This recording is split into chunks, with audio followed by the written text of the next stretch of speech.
Hello guys, Marlon Bishop, Sapingo says over here. Today we're going to be taking a look at the Spigen case Slim Armor for the HTC One M8.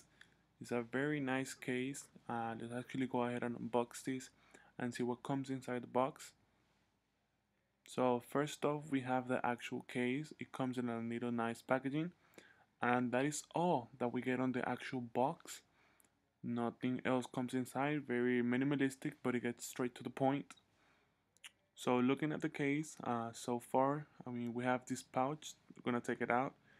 It has the authentication the Spigen provides with every single product to make sure that it's authentic. And right off the bat, you can see the air channels and that it is Spigen original. So you know you're buying straight from them, and it's not a fake. This is a two-piece case. You have the hard plastic, and you also have the gel casing, which helps if you drop your phone. It's actually gonna go ahead and help it a little bit more than a regular case that is just one piece.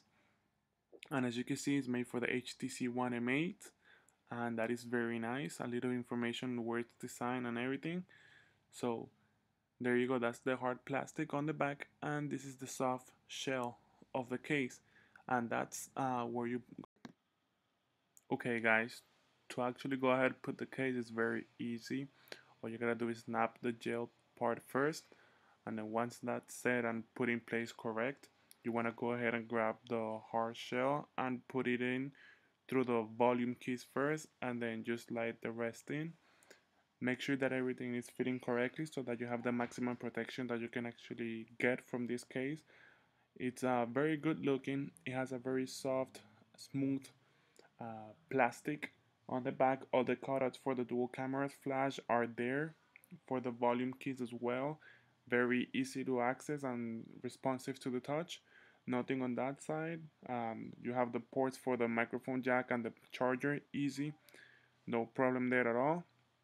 As you see, it does bounce a little bit on both its sides, but that's due to the curve of the phone.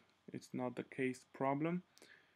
It's looking nice, and if we go ahead and compare it to the candy shell, it's very similar, but this one has a more matte finish to it. And the IR blasted, unfortunately, it doesn't work. It's covered, so the infrared won't be able to pass through. I already tested it out a couple times on different TVs, and it's not working. So there you go, guys. That's a shot of the HTC M8. Thank you for watching, and remember to like and subscribe. Bye.